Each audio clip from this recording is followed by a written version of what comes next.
Hello, friends. I'm in the airport here in Louisville, Kentucky. We just did Flashpoint last night, and I thought I would just be a little bit undercover here, getting back in touch with you on July 4th. I need to know something. I need your comments. I'm wearing these earbuds, and I think they're Bluetooth in. Can you hear me? Tommy, can you hear me? That's my question. Okay, Adriana Gomez, Stephanie Anderson. I'm going to get right down to some important material in a minute. I just make sure you could hear me. Okay, nobody's complaining, so I will continue. Well, the big beautiful bill did pass, and aren't you happy? What a 2 weeks this has been.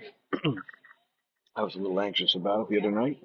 We have our Lance Rant prayer gatherings, and I was a little concerned, but I got inside information at 3 a.m. Speaker Johnson sent a graphic of water parting from the Great Sea, and I knew right then the intercessors working with him, there he was going to get that one vote. One vote could have determined the future of America. It's scary how life comes down to individual. A vote on a guy I never heard of, but that guy could have could have literally set up the economy for failure and the midterms for Democrats, and the next presidency could be some goofball, with charisma from New York City. So who's a Marxist? But that was all avoided. So good. Sound is good. Excellent. So here's what I'm saying. What a week. The president got the Supreme Court to give him the verdict he needed to. They're still doing it. They're still obstinate. They're like demons. But the district judges were overturned in general, in principle, regarding their ability. 700 district liberal judges or 300 liberal judges or the top 20 liberal judges can't paralyze the entire government with a fiat, like a fatwa, that says we are overruling the president's policy. So that was stopped. Then, of course, the big beautiful bill. But that wasn't until there was the decision to hit Iran. Now there's a question going on as to whether or not there's 400 or 900 or 700 pounds of uranium that is nuclear capable of being processed for a weapon. Well, it still requires a process to do that. It requires a laboratory to do that. It requires a scientist, of which 9 out of 11 have been killed. And it makes you wonder if the two that weren't killed, maybe nod, nod, wink, wink, uh, kind of ratting out the other 9 on their progress and where they're at. In other words, they might not be totally, there might be a reason why they're alive and not dead. But what I want to say is, even that has set back their ability. I mean, you got the CIA with Radcliffe in charge now. You've got Tulsi. You've got certainly the Mossad, Israel, and they could sniff radiation in the air. They could look for all kinds of activity. There's satellite monitoring these people and their conversation and their going out.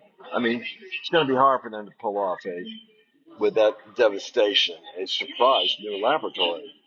So the point is, Trump has had an extraordinary week, and then it's capped off 2 weeks. Then it's capped off with the big beautiful bill. Now, July 4th, he wanted it by today. And there's a kind of if you didn't say mystical or supernatural, you'd have to say there's a spiritual touch on this guy, and it comes from, I believe, the prayers of the saints. And I remember him saying, as he was giving credit to everyone that needed to be getting credit for the success in Iran, he goes on to say, hey, let's be thankful. And the first person we're going to thank is God. Thank you, God. We love you, God. I'll never forget that. Lovely. We love you, God. Come. So, where are we now? Well, July 4th is a very special time. And I want to point out something that both John Adams and Thomas Jefferson, who at times became adversarial in their work as founding fathers, they were of two different political persuasions. At the same time, Adams felt that Jefferson had betrayed him. They were friends, and Jefferson just ditched, started writing articles uh, and planting things in the Federalist Society. that created nightmares of disunity and misrepresentation of Adams, who lacked the charisma of Jefferson. And so the feeling was that the two of them went from friends to becoming bitter enemies. But over time, it was Dr. Benjamin Rush, who was one of the signers of the Declaration of Independence and the Constitution, who brought them together.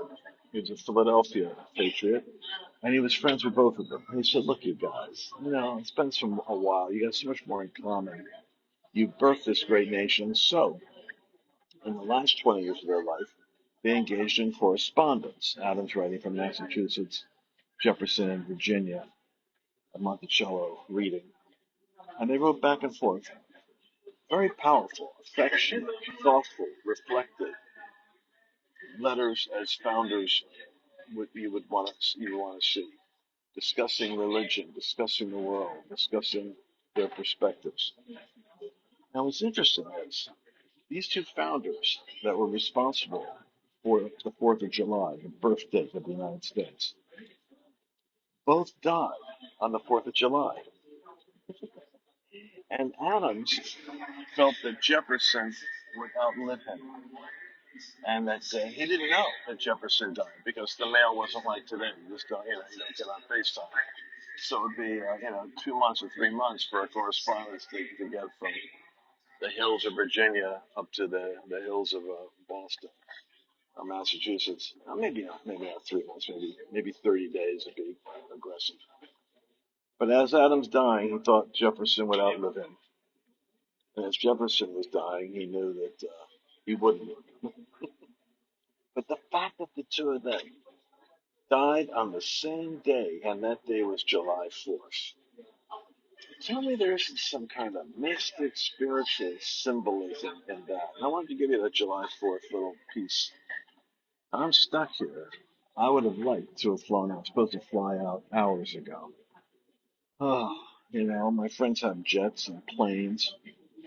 I mean, we're all discreet about talking about each other's planes and jets because we don't want a bunch of angry Pentecostal prosperity haters saying, "Oh, so and so has a jet." Well, I'll tell you what, it's times like this, and I wrote to my wife, I said, we should get fractional ownership.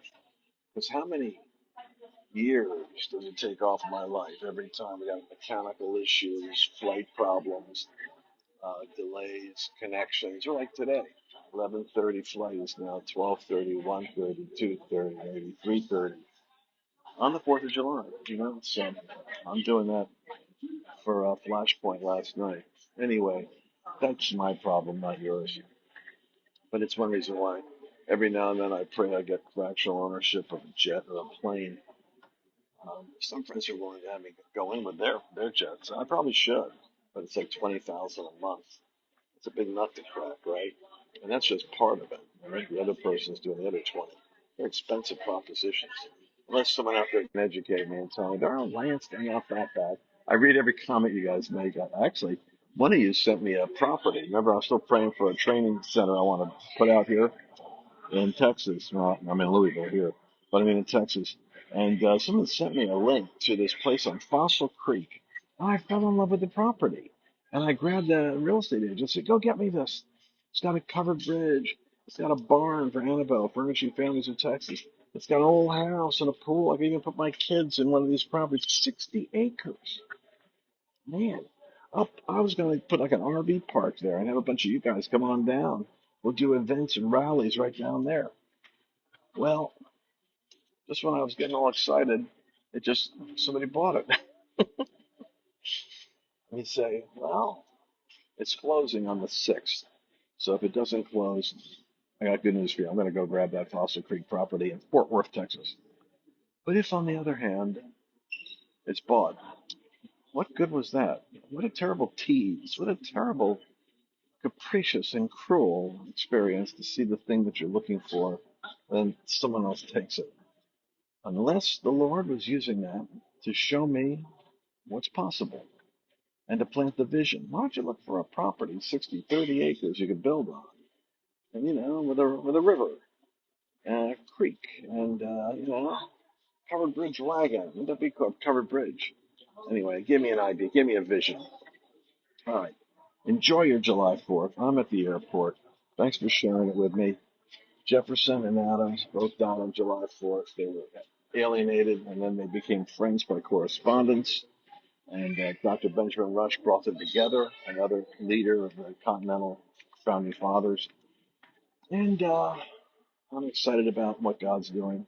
The president has been significantly blessed the last 2 weeks, and I see God's hand of mercy on the United States. And I believe the golden age is meant for the nations, that the stability that comes in the world during the next year or two is for us to actually go into all the world. If you agree with that, give me a hearts, thumbs up. Can I put my finger over here? If I put my finger there, do the hearts go there?